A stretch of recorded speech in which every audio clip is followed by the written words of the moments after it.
이제 누가복음의 마지막 부분을 보게 됩니다. 한 번 더 이 누가복음을 정리하면 누가복음은 누구를 위해 쓰여졌을까요? 누구를 위해 쓰여졌나요, 여러분? 이방인을 위해 쓰여졌습니다. 저자인 누가는요, 이방인들에게도 하나님의 구원이 있음을 여러 가지 방법으로 표현하는 거예요. 예수님은 사람들과 함께 지내셨고 거기에는 제한이 없었습니다. 남녀노소, 유대인이든 종교 지도자든 로마인이든 또 다른 이방인이든 예수님은 그 사람이 누구이든지 만나시고 하나님의 구원을 선물로 주셨습니다. 그런데 이러한 모든 과정 속에서 예수님이 끝까지 잊지 않으시고 지키신 것이 있어요. 뭘까요, 여러분? 예수님이 끝까지 지키신 것, 하나님의 말씀을 끝내 다 이루셨다는 거예요.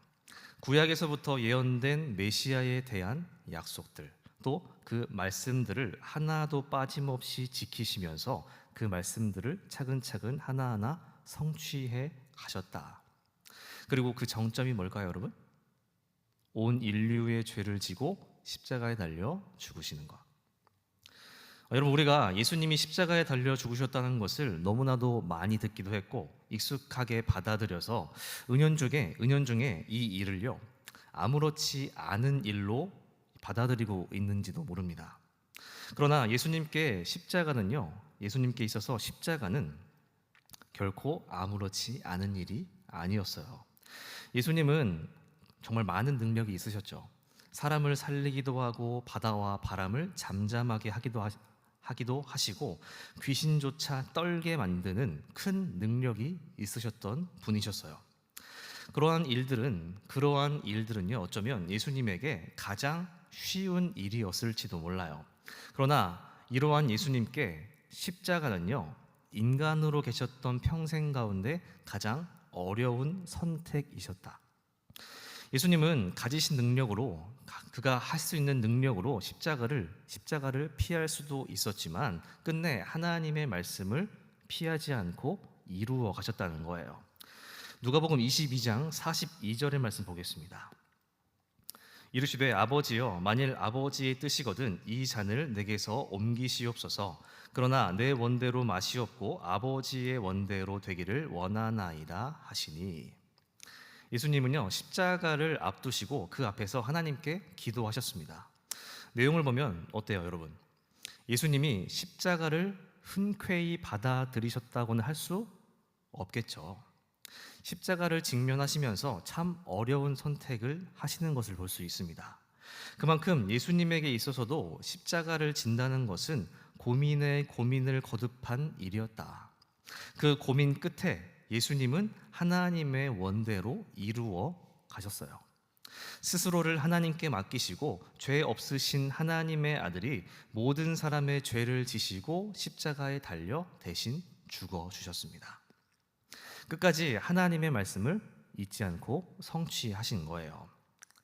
우리가 매년 이렇게 맞이하는 고난주간, 부활절이지만 예수님께서 이렇게까지 고민하시고 결정하신 고난의 길과 그 희생은요, 결코 가벼이 여길 일이 아니라는 겁니다. 시간이 지났다고 해서 또 너무나도 많이 들었다고 해서 무뎌지고 쉽게 여기기보다 우리 안에 늘 이 마음을 간직하며 계속해서 기억하며 살아가야 하지 않을까. 이처럼 예수님은요, 십자가를 결단하시고 우리를 위해 죽으셨습니다. 그런데 그게 끝이 아니었어요. 예수님은 십자가에 달려 돌아가시기 전에 많은 사람들에게 스스로가 다시 살아날 것이라고 이야기했습니다. 그 이유가 여러 가지가 있겠죠.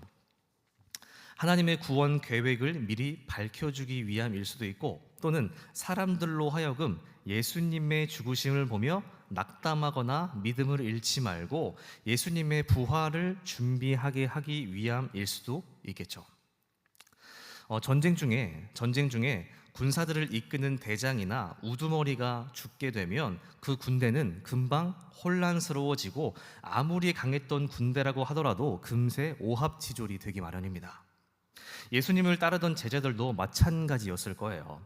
그토록 따르고 의지하던 예수님의 죽음은요, 그들로 하여금 엄청난 혼란을 가져오게 하는, 또 어쩌면 그것을 넘어서 모든 것을 잃은 것과 같은 마음을 심어주게 되었을지도 모르죠.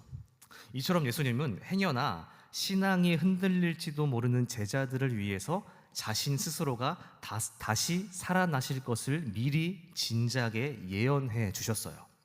근데 여러분, 예수님의 죽으심 그 이후에 제자들은 예수님의 죽음을 어떻게 받아들였을까요?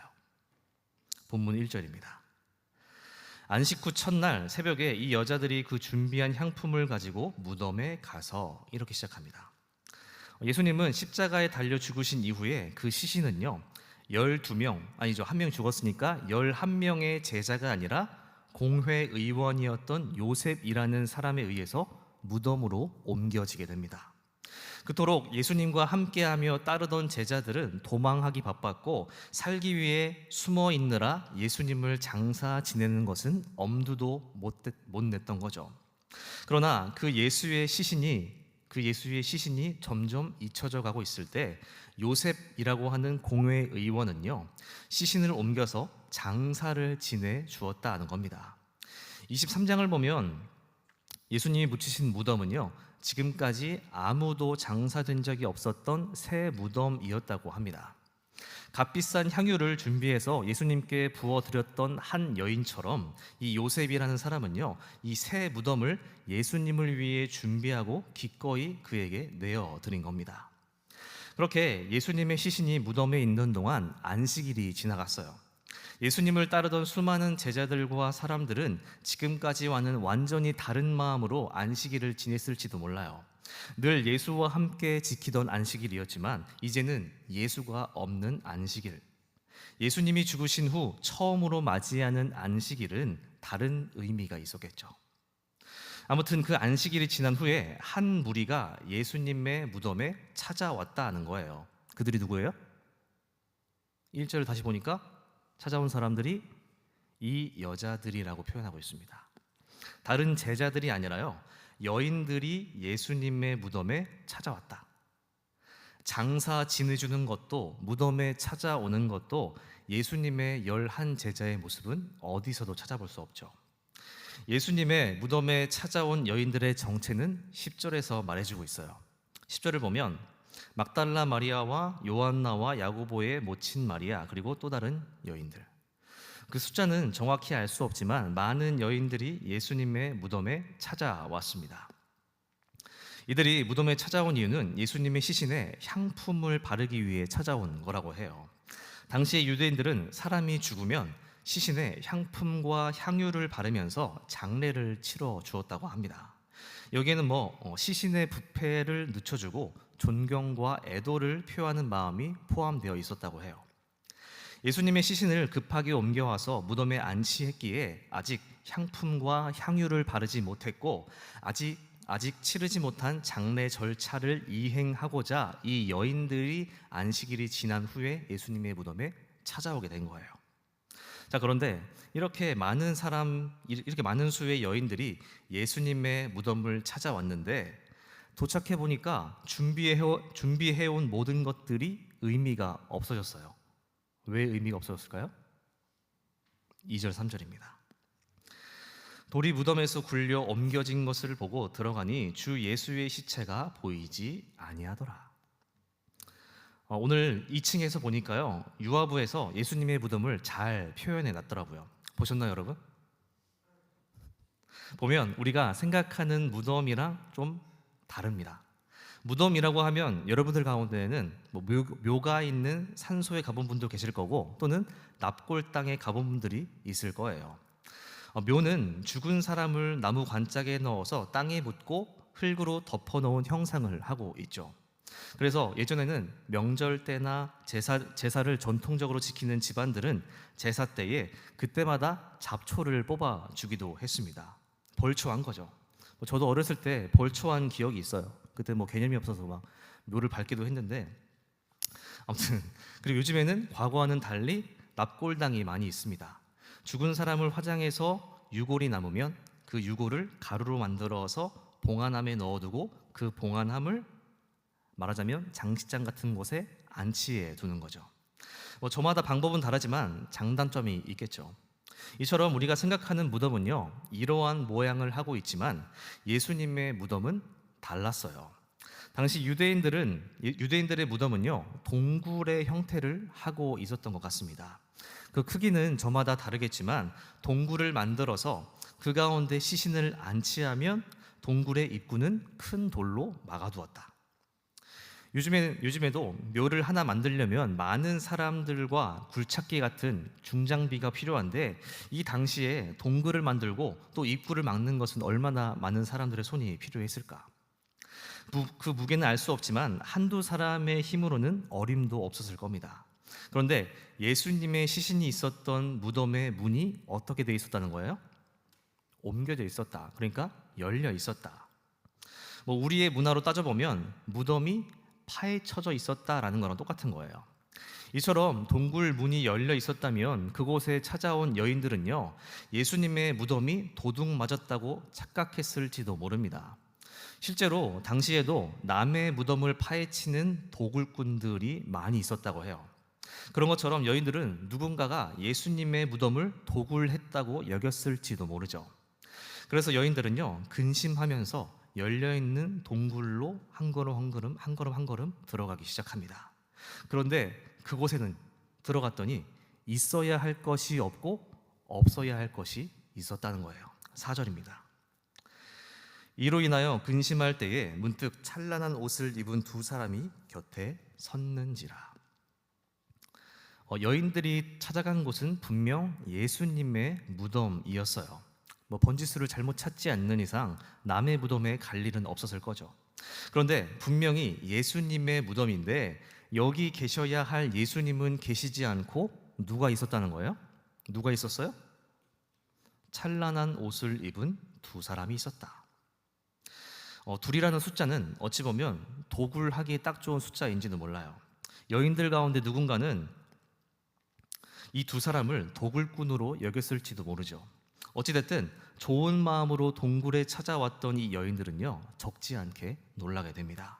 왜냐하면 예수님의 시체가 없을 거라는 생각을 해본 적도 없고 여기에 다른 사람들이 있을 것도 예상하지 못했기 때문에. 전혀 예상하지 못했던 일들이 두 번 정도 일어나니까 엄청나게 혼란스러웠을 거예요. 그럼 여러분, 이 여인들을 놀라게 한 이 두 사람 누굴까요? 같은 내용을 기록하는 마태와 마가복음의 기록을 보면 이 사람들을요, 흰 옷을 입은 청년, 또 눈같이 흰 옷을 입은 주의 천사라고 기록합니다.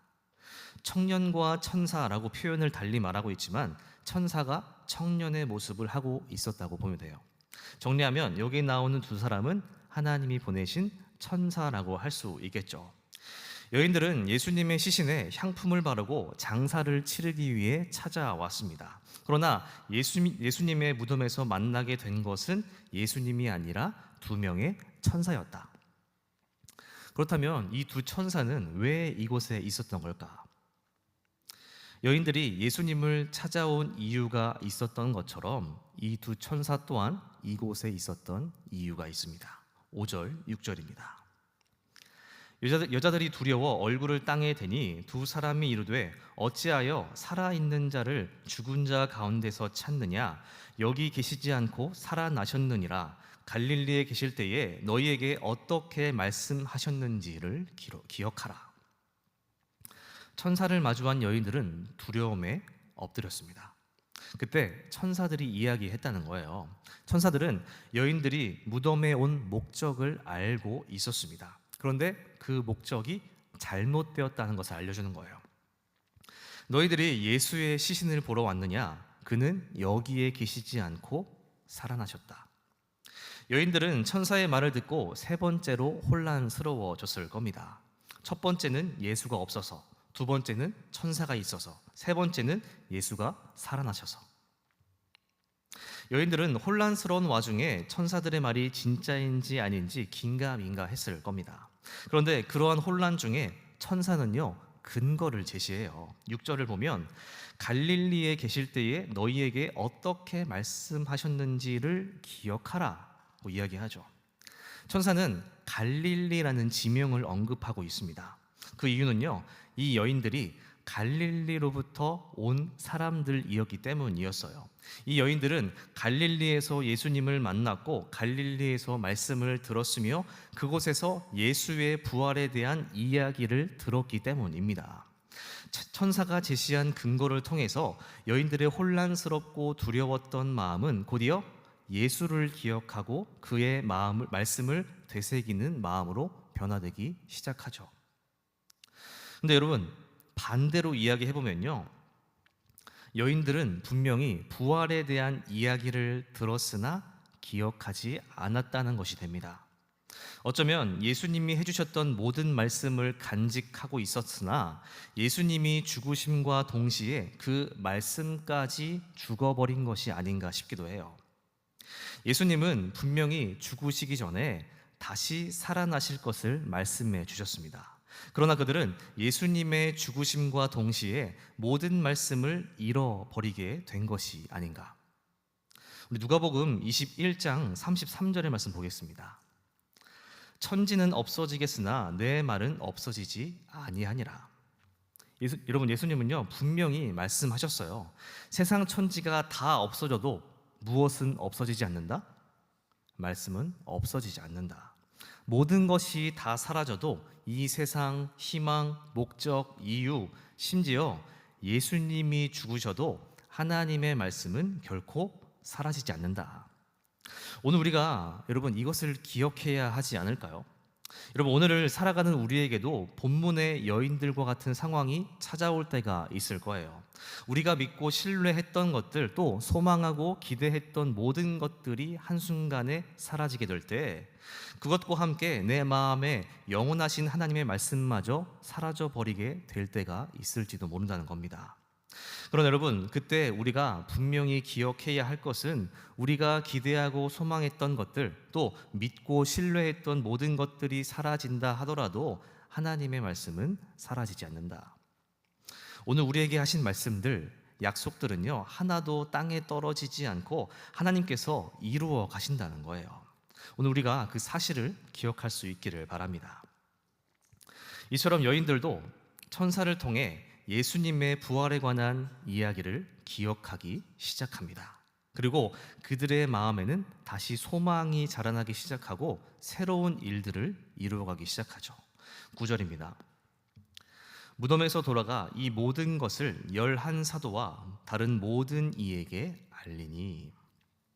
천사를 만난 여인들은요 더 이상 무덤에 있을 이유가 사라졌습니다.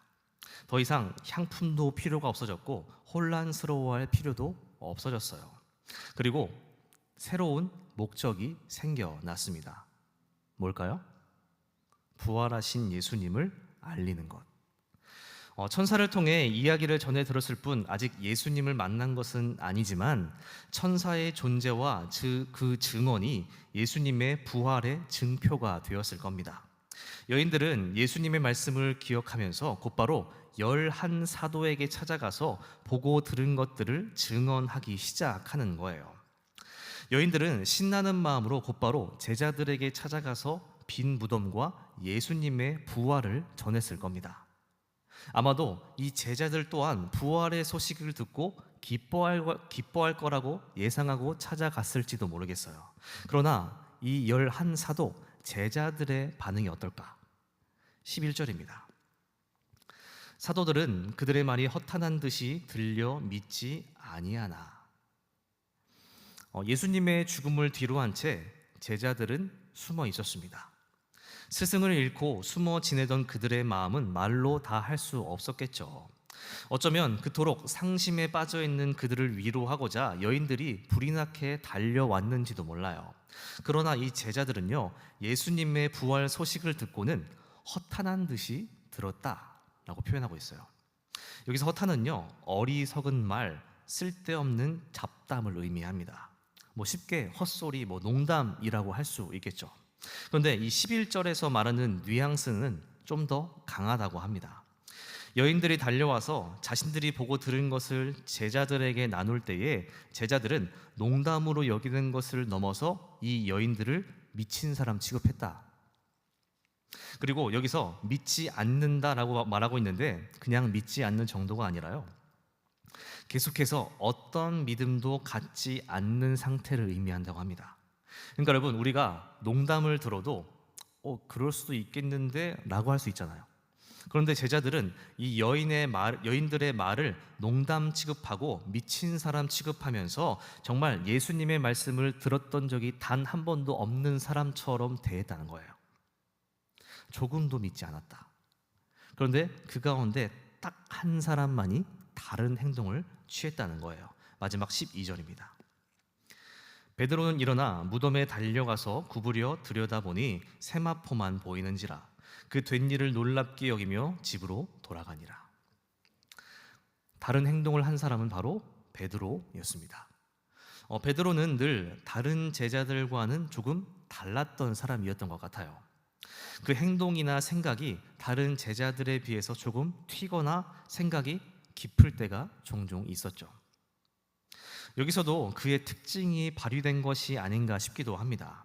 다른 제자들이 여인들을 미친 사람 취급하고 하나도 믿지 않을 때 베드로는 다른 생각으로 무덤을 찾아간 거죠. 아마도 베드로는요, 여인들의 말이 사실인지 아닌지 직접 눈으로 확인하고 싶었던 모양입니다. 무덤에 도착한 베드로의 반응이 어때요? 여인들이 보았던 것과 같은 것을 보게 되지만 천사들은 만날 수 없었어요. 베드로는 무덤을 확인하고 놀랍게 여기며 집으로 돌아가게 됩니다. 여기서 베드로가 놀랐다는 것은요, 무덤이 비게 된 것을 이상히 여겼다는 말이에요. 그러니까 여러분, 베드로가 다른 제자들과 또 다르게 반응한 것은 맞지만 결론적으로 베드로도 부활을 기억했다, 기억하지 못했다? 기억하지 않았다. 이런 본문을 보면요, 본격적으로 부활하신 예수님이 직접 등장하시거나 사람들이 부활하신 예수님을 만난 사건을 다루지 않습니다. 다만 예수님의 부활의 증표들을 드러내주고 있어요. 그러면서 예수님을 따르던 사람들이 예수님의 부활을 어떻게 맞이하고 있는가를 보여주고 있죠. 여러분, 분명한 사실은 본문에 등장했던 여인들이나 또는 제자들이나 예수님과 가장 가깝다고 할 수 있는 모든 사람들 가운데 예수님의 부활을 기억했던 사람이 있었나요? 단 한 사람도 없었습니다. 이들도 부활을 이렇게 기억하지 않았는데 당대의 그 누가 예수님의 부활을 기억하고 믿을 수 있었을까? 그런데 여러분, 그 당시에 어떤 사람도 믿지 않고 누구도 믿지 않고 누구도 기다리지 않았던 그때에요, 하나님은 하나님의 말씀을 계속해서 이루어 가십니다. 예수님은 부활하셨어요. 그리고 부활하신 예수님은 다시 제자들과 동행해 주십니다. 여러분, 오늘 우리는 예수님의 부활을 어떻게 바라보고 계십니까? 분명히 들었고 믿었으나 우리도 본문에 등장하는 제자들과 같이 이 부활에 대해서만큼은 늘 의심하는 삶을 살고 있는 것이 아닌가? 여러분, 예수님께서 부활하셨습니다. 우리의 죄를 지시고 십자가에 달려 죽으셨다가 죽음의 권세를 이기시고 사흘 만에 부활하셨어요. 그리고 부활하심으로 잠자는 자들의 첫 열매가 되어주셨죠. 우리 고린도전서 15장 20절의 말씀을 함께 읽도록 하겠습니다. 있죠? 네, 시작. 그러나 이제 그리스도께서 죽은 자 가운데서 다시 살아나사 잠자는 자들의 첫 열매가 되셨도다. 아멘. 예수님의 부활은 죽었다가 다시는 죽지 않는 완전한 몸으로 다시 부활하셨다는 것을 의미합니다. 그리고 첫 열매가 되셨다는 것은 예수님의 부활을 시작으로 그를 믿는 모든 사람들도 반드시 부활하게 된다는 거예요. 여러분, 예수님은 부활하셨고 그를 믿는 모든 자는 구원받고 예수께서 부활하실 때에 우리도 함께 부활한다는 겁니다. 여러분, 이번 한 주 우리가 예수님의 말씀과 이 부활을 기억하며 부활의 소망으로 세상 가운데 살아갈 수 있다면 얼마나 좋을까요? 그래서 세상 사람들이 부활을 의심하고 기억하지 않을 그때에도 예수님의 부활을 간직하며 부활에 대한 소망으로 세상을 살아갈 수 있게 되는 저와 여러분들 다 될 수 있기를 바랍니다. 함께 이 시간 기도하겠습니다.